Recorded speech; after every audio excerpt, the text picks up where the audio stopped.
Welcome students. Today we will study about national income and related aggregates. It is a topic of economics. So economics में जो topic है national income, इसके बारे में हम आज डिटेल में पढ़ेंगे that what is national income.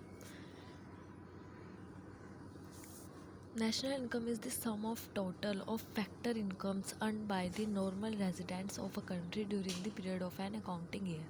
मतलब नेशनल इनकम जितनी भी फैक्टर इनकम्स हैं उनको जोड़कर उनका सम जो होता है फैक्टर इनकम्स का, और वो जो फैक्टर इनकम्स हो वो सिर्फ नॉर्मल रेजिडेंट्स जो हमारी कंट्री के हैं उनके थ्रू अगर कमाई गई है तो उसको क्या बोलते हैं, नेशनल इनकम। मतलब क्या है इसका कि ये जो इनकम है नेशनल इनकम हमारे पूरे देश की इनकम है, और पूरे देश की इनकम में क्या करा जाता है कि जो जितनी भी इनकम हमारे देश के जो नॉर्मल रेजिडेंट्स हैं उन्होंने कमाई है, फैक्टर इनकम्स जो मेहनत करके उन्होंने पैसा कमाया है, फैक्टर इनकम जो है काम करने के बदले जो उन्हें पैसा मिला है उनका सम जो होता है उसे नेशनल इनकम बोलते हैं।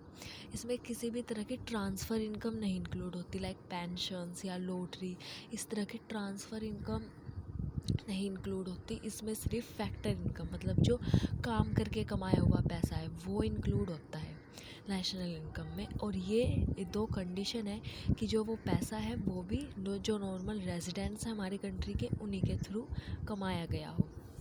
Next is what is factor income. दो जो ये कंपोनेंट्स दिए गए हैं फैक्टर इनकम और नॉर्मल रेजिडेंट्स, ये होते क्या है। फैक्टर इनकम क्या होता है, फैक्टर इनकम क्या होता है कि जो फैक्टर इनकम मतलब जो मेहनत करके पैसा कमाया गया है। Factor services, factor income are related to factor services और फैक्टर ऑफ प्रोडक्शन। मतलब जो मेहनत की गई है, फैक्टर सर्विसेज दी गई है प्रोडक्शन में, और फैक्टर ऑफ प्रोडक्शन है जो like land, labour, capital, entrepreneurship. किसी ने अपनी लैंड को जैसे रेंट पे दिया है तो वहाँ से आया पेमेंट, और लेबर ने काम किया है उसमें फैक्ट्री में। कैपिटल है किसी ने अपना पैसा लगाया है, एंटरप्रेन्योरशिप है किसी ने अपना माइंड लगाया है बिजनेस का। तो इसमें क्या लग रही है सब, इसमें फैक्टर ऑफ, ये जितने भी फैक्टर ऑफ प्रोडक्शन है ये यूज़ हो रहे हैं और लोगों की मेहनत लग रही है, दिमाग लग रहा है, इन सब की वजह से जो इनकम आ रही है उसको हम फैक्टर इनकम बोलते हैं। मतलब काम करने के बदले, मेहनत करने की बदले। और दूसरी इनकम क्या होती है, एक ट्रांसफ़र इनकम भी होती है जो फ्री में आती है हमारे पास, जिसके बदले हमें कुछ करना नहीं पड़ता, वो ट्रांसफ़र इनकम होती है। जैसे किसी को पेंशन मिल रही है, किसी की लॉटरी लग गई, किसी को गिफ्ट दे दिया किसी ने, इस तरह की जो इनकम होती है वो ट्रांसफ़र इनकम होती है। पर फैक्टर इनकम क्या होती है, जो मेहनत करके आई हुई इनकम होती है। तो सिर्फ फैक्टर इनकम ही इंक्लूड होगी नेशनल इनकम में। और फैक्टर इनकम में क्या क्या आता है, कंपेंसेशन ऑफ एम्प्लॉयज़। जैसे कि जो लोग काम करते हैं प्रोडक्शन के अंदर, कंपनी के अंदर, उनको एम्प्लॉयज़ बोलते हैं। तो जो उनको सैलरी मिलती है, जो उनको कंपेंसेशन मिलती है, वो भी फैक्टर ऑफ इनकम के अंदर ही आता है। Next is rent. रेंट जैसे मैंने बताया था लैंड के ऊपर मिलता है, जिसने अपनी लैंड जो है रेंट पर दे दी किसी ने, तो वो क्या होगा, उसके ऊपर लैंड मिलेगा। जैसे कि अपना कैपिटल है, अपना पैसा किसी ने लगाया तो वो इंटरेस्ट मिलेगा उस पैसे के ऊपर। और जैसे कि प्रॉफिट है तो वो प्रॉफिट किसे मिलेगा, जो एंटरप्रेन्योर अपना बिजनेस का जो माइंड लगाएगा उसको क्या होगा, फिर प्रॉफिट होगा। तो ये सारी चीज़ें क्या आती है, फैक्टर इनकम्स में आती है, क्योंकि इनको जनरेट करने के लिए कुछ ना कुछ काम किया जा रहा है। और जैसे कि यहाँ भी लिखा है कि ट्रांसफ़र जो इनकम है वो इंक्लूड नहीं की जाती नेशनल इनकम में, ट्रांसफ़र इनकम इंक्लूड नहीं होती। Next is normal residence. अब फर्स्ट इज़ फैक्टर इनकम जो नेशनल इनकम में इंक्लूड होती है। सेकंड होती है नॉर्मल रेजिडेंस। नॉर्मल रेजिडेंट्स कौन होते हैं, normal residence is said to be one who ordinarily resides in the country concerned with whose economic center or interest lies in that country. Residents वो लोग होते हैं जो नॉर्मली एक ही देश में रहते हैं, जैसे हम सब हैं, हम सिर्फ इंडिया में ही रहते हैं। तो वो लोग जो सिर्फ एक ही देश में काफ़ी लंबे टाइम से रह रहे हैं और उनकी जितने भी इकोनॉमिक एक्टिविटीज़ है, जितना भी पैसा लगाना, पैसा खर्चा करना और पैसा कमाना, पैसे से रिलेटेड सब इसी कंट्री में चल रहा है कई सालों से। तो वो क्या हो गए, नॉर्मल रेजिडेंट्स हो गए इस कंट्री के। रेजिडेंट्स मतलब जो एक जगह पर रहते हैं उनको रेजिडेंट्स बोलते हैं। नॉर्मल रेजिडेंट्स मतलब जो काफ़ी टाइम से इसी कंट्री में रह रहे हैं और पैसा कमाना, पैसा खर्चा करना, इस तरह की चीज़ें सब उनकी इसी कंट्री में चल रही है, उनको नॉर्मल रेजिडेंट्स बोलते हैं। A person residing in a country for a period of 1 year is taken as ordinary residing। जो एक अगर इंसान है वो 1 साल तक या 1 साल से ज़्यादा एक कंट्री में रह रहा है तो वो क्या हो गया, नॉर्मली रिजाइड कर रहा है, मतलब नॉर्मल रेजिडेंट्स उसको बोल दिया जाएगा। फिर A person is said to have his economic interest in a country when he conducts his economic transactions। Economic interest से क्या मतलब है कि जितने भी इकोनॉमिक ट्रांजैक्शन है, जितना भी पैसा लगाना या पैसा कमाना, खर्चा करना, जो भी है वो इसी कंट्री में कर रहा है, अपना इकोनॉमी से रिलेटेड सब कुछ, तो वो क्या होगा, नॉर्मल रेजिडेंट्स होगा। अब कुछ ऑब्जर्वेशंस है जिनको हमें पढ़ने की ज़रूरत है नॉर्मल रेजिडेंट से रिलेटेड, जो सिग्निफिकेंस को बताती है नॉर्मल रेजिडेंट्स की, कि हम उन्हीं नॉर्मल रेजिडेंट्स को क्यों इंक्लूड करते हैं नेशनल इनकम में, किसी और को क्यों नहीं। अब जो हमारी, अगर हमें हमारी कंट्री की इनकम निकालनी है तो जो हमारी कंट्री में रहने वाले लोग हैं हम उन्हीं को इंक्लूड करेंगे, बाहर की कंट्री के लोगों को तो इंक्लूड करेंगे नहीं, क्योंकि फिर वो एस्टिमेट गलत हो जाएगा। तो इसलिए हम अपनी ही कंट्री के लोगों जो वहाँ रह रहे हैं उन्हीं को इंक्लूड करते हैं, क्योंकि हमें अपने देश की नेशनल इनकम निकालनी है। First is normal residents include both individual and institutions. मतलब जो नॉर्मल रेजिडेंट्स है उसमें यानी कि सिर्फ इंसान आ रहे हैं, सिर्फ जो पीपल है वो आ रहे हैं, इंडिविजुअल्स आ रहे हैं, उसमें इंस्टीट्यूशंस भी आते हैं। मतलब अगर कोई कंपनी, इंस्टीट्यूशन, कुछ किसी तरह की ऑर्गेनाइजेशन, कुछ भी है ऐसा, ऑफिस वगैरह कुछ भी ऐसा है जो 1 साल से ज़्यादा हमारी ही कंट्री में है और वो इकनॉमी से रिलेटेड पैसा कमाना और पैसा खर्चा करना हमारी ही कंट्री में कर रहा है, तो वो इंडिविजुअल के साथ साथ इंस्टीट्यूशन भी हमारी कंट्री के रेजिडेंट्स होंगे। और एक कंट्री का नॉर्मल रेजिडेंट्स बनने के लिए उसका सिटीज़न होना ज़रूरी नहीं है। मतलब अगर कोई बाहर से आया हुआ इंसान है और वो हमारी कंट्री में रहता है 1 साल से ज़्यादा, तो वो भी नॉर्मल रेजिडेंट्स होगा। मतलब उसको सिटीज़न बनने की ज़रूरत नहीं है। सिटीज़न क्या होता है, एक कंट्री में जो इंसान जिस कंट्री में पैदा हुआ है, जो बॉर्न जिस कंट्री में हुआ है, तो वो वहीं का सिटीज़न होता है। अब जो इंसान बाहर से आए हैं जो हमारी कंट्री में बॉर्न नहीं हुए हैं, इसका मतलब ये है कि वो हमारे सिटीज़न नहीं है। अगर वो हमारी कंट्री में आके 1 साल से ज़्यादा रहते हैं तो इसका मतलब वो हमारे रेजिडेंट बन जाएंगे, यहाँ रहने वाले बन जाएंगे, पर सिटीज़न नहीं बनेंगे। तो अगर सिटीज़न नहीं है, बाहर से आके रेजिडेंट भी हुए, तो उससे भी कोई फ़र्क नहीं पड़ता। हमें रेजिडेंट को कंसिडर करना है जो 1 साल से ज़्यादा रह रहे हैं, सिटीज़न को नहीं। एंड नेक्स्ट इज़ जितनी भी ऑर्गेनाइजेशन है, WHO, IMF, आपको इनके बारे में पता होगा, वर्ल्ड हेल्थ ऑर्गेनाइजेशन और इंटरनेशनल मॉनेटरी फंड। मतलब ये और कुछ ऑर्गेनाइजेशंस हैं जो सिर्फ एक कंट्री के लिए काम नहीं करती, ये पूरी दुनिया के लिए काम करती है। जितनी भी कंट्रीज़ पूरे वर्ल्ड में हैं सभी कंट्रीज़ के लिए ऑर्गेनाइजेशन काम करती है। WHO हेल्थ से रिलेटेड और IMF लोन और बैंकिंग जो फैकल्टी है उससे रिलेटेड।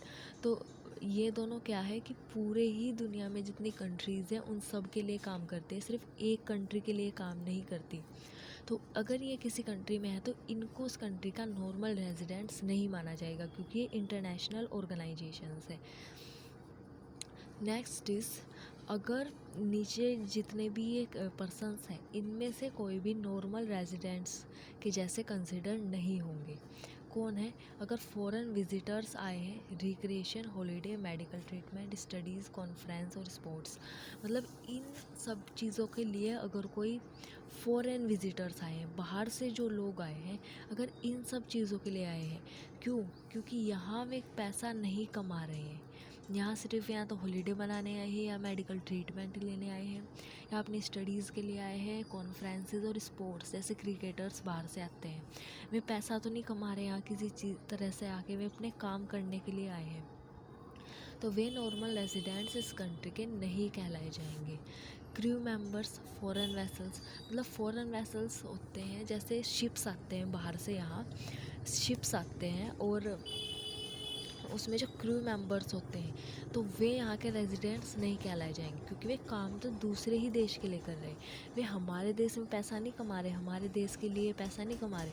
फॉरेन शिप्स में जो फॉरेन जो वर्कर्स है, या फिर सीजनल वर्कर्स जो एक सीज़न में इस कंट्री में, दूसरी सीज़न में उस कंट्री में चले जाते हैं, उन्हें नॉर्मल रेजिडेंट्स नहीं कहेंगे, क्योंकि वे एक साल से ज़्यादा नहीं रुक रहे हैं, सिर्फ कुछ महीने रुक रहे हैं। और क्रू मेंबर्स क्या होते हैं, दूसरे देश के लिए काम करते हैं जिस देश के वे होते हैं, तो इसलिए इन लोगों को भी नॉर्मल रेजिडेंट कंसिडर नहीं करेंगे। अब वो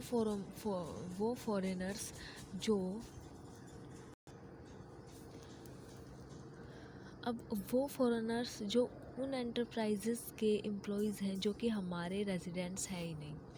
मतलब मैंने कहा था कि जितने भी इंस्टीट्यूशंस हैं वो भी हमारी कंट्री के रेजिडेंट्स ही कंसिडर किए जाते हैं, पर अगर कुछ लोग उन फॉरेन इंस्टीट्यूशंस में आ रहे हैं, फॉरेन कंपनीज़ में, इंडिया में ही है वो फॉरेन कंपनीज़, पर अगर फॉरेन से उन कंपनीज़ में कोई लोग आते हैं तो वो उन कंपनीज़ में काम करने के लिए आ रहे हैं, उनके प्रॉफिट के लिए, हमारे नहीं, तो इसलिए वो हमारे जो है नॉर्मल रेजिडेंट्स नहीं कंसिडर किए जाएंगे।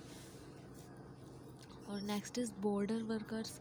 बॉर्डर वर्कर्स जो होते हैं, मतलब टू कंट्रीज़ के जो बीच होता है ना, एक बॉर्डर होता है, तो वो डेली आना जाना होता है इनका इधर से उधर, तो इसका मतलब ये नहीं कि वो नॉर्मल रेजिडेंट्स हो जाएंगे।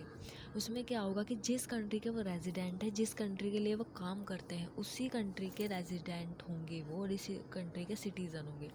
अगर बॉर्डर की क्रॉसिंग करने की वजह से रोज़ इधर से उधर वो आ जाते हैं तो रेजिडेंट नहीं होंगे वो दूसरी कंट्री के।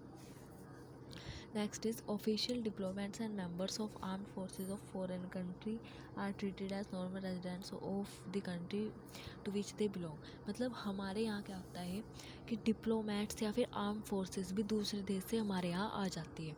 डिप्लोमेट्स क्या होते हैं कि एक देश की तरफ से दूसरे देश में एक इंसान रहता है जाके, जो वहाँ की सारी खबर, उस देश की सारी खबर अपने देश में पहुंचाता है, तो वो हमारे देश का नॉर्मल रेजिडेंट्स नहीं होगा, क्योंकि उसकी सैलरी जो होती है वो अपनी ही कंट्री से आती है, हमारी से नहीं, और वो काम भी अपनी कंट्री के लिए कर रहा है, तो वो भी हमारा नॉर्मल रेजिडेंट्स नहीं होगा, ना डिप्लोमेट्स और ना ही आर्म्ड फोर्सेस उन कंट्रीज़ की।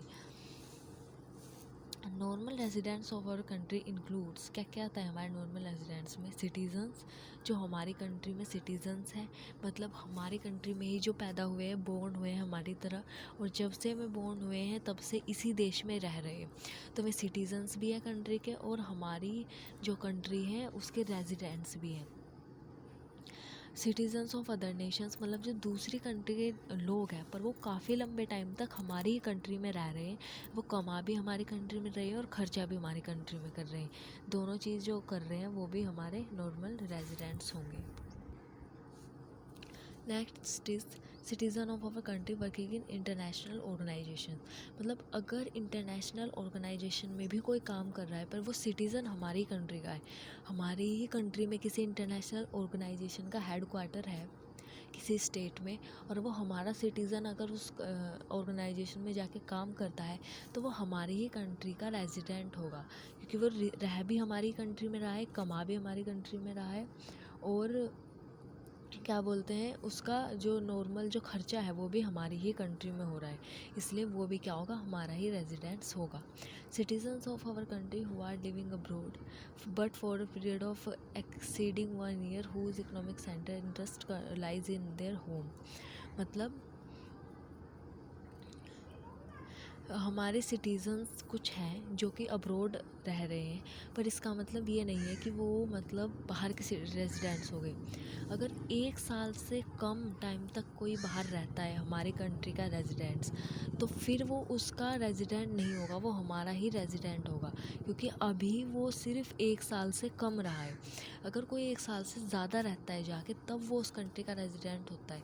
पर अगर हमारे यहाँ से कुछ लोग फ़ॉरेन गए और 1 साल से पहले वो उधर से आ गए, तो वो हमारे ही रेजिडेंट रहेंगे, क्योंकि वे 1 साल से कम रहे हैं उस कंट्री में। और यहाँ हमारे जो नॉर्मल रेजिडेंट्स है, क्या इंक्लूड नहीं होता उसमें, फॉरेनर्स हु विज़िट, जैसे मैंने बताया कि सिर्फ ट्रैवलिंग, हॉलीडे, मेडिकल ट्रीटमेंट, इनकी वजह से भी कुछ फॉरेनर्स आते हैं, तो वो नॉर्मल रेजिडेंट्स नहीं, वो सिर्फ अपने काम के लिए आए हैं। डिप्लोमेट्स होते हैं, आर्म्ड फोर्सेस होते हैं, जो दूसरे देश से हमारे देश में आ जाती हैं, तो वो उसी देश की हैं, वो हमारी नहीं होंगी। इंटरनेशनल ऑर्गेनाइजेशन हमारी नहीं होंगी। नेक्स्ट इज़, ये साफ एक तरीके से डिफरेंस बता रखा है नॉर्मल रेजिडेंट्स और नॉन रेजिडेंट्स में। You can study, you can see it, कि इंडियंस जो वर्किंग है फॉरेन एम्बेसीज में, वो नॉर्मल होंगे रेजिडेंट्स, और foreigner working in Indian residents, वो नॉर्मल रेजिडेंट्स नहीं होंगे। जो दूसरे देश के लोग हैं पर इंडिया में वर्क कर रहे हैं एम्बेसीज में, तो वो नॉर्मल रेजिडेंट्स नहीं होंगे। तो इस तरह से पूरा डिफरेंस बता रखा है। जैसे WHO है, वो अगर इंडिया में रिलेटेड है, लोकेटेड है, तो नॉर्मल रेजिडेंट्स होंगे। Foreign working in World Health Organization, वो इंडियन रेजिडेंट्स नहीं होंगे।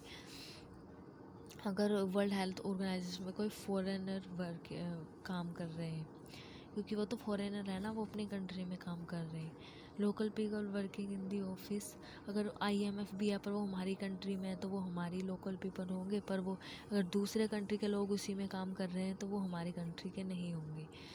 Ambassadors for India in the rest of the world and ambassadors in India from rest of the world, मतलब हमारी अगर एम्बेसी बाहर है, वो है तो हमारी ही ना दूसरे देश में, तो वो हमारे रेजिडेंट्स होंगे, और दूसरे जो देशों की एम्बेसी हमारी कंट्री में है, वो हमारे रेजिडेंट्स नहीं होंगे। Foreign citizens living in India, मतलब फ़ॉरेन सिटीज़न जो है, वो अगर 1 साल से ज़्यादा इंडिया में रह रहे हैं, तो वो हमारे सिटीजन्स हैं। और अगर foreign technical experts working in India, मतलब 1 साल से कम अगर कोई हमारे कंट्री में काम करता है, तब वो रेसिडेंट नहीं होगा। 1 साल से ज़्यादा काम करता है तो ही रेसिडेंट होगा। तो दिस इज़ द वीडियो, मैंने नेशनल इनकम के बारे में और फैक्टर इनकम्स और रेजिडेंट्स के बारे में डिटेल में समझाया। नेक्स्ट वीडियो में हम डोमेस्टिक इनकम और नेशनल इनकम में जो डिफरेंस है और डोमेस्टिक इनकम क्या होती है, उसके बारे में लेके आए। तो subscribe for upcoming video in detail.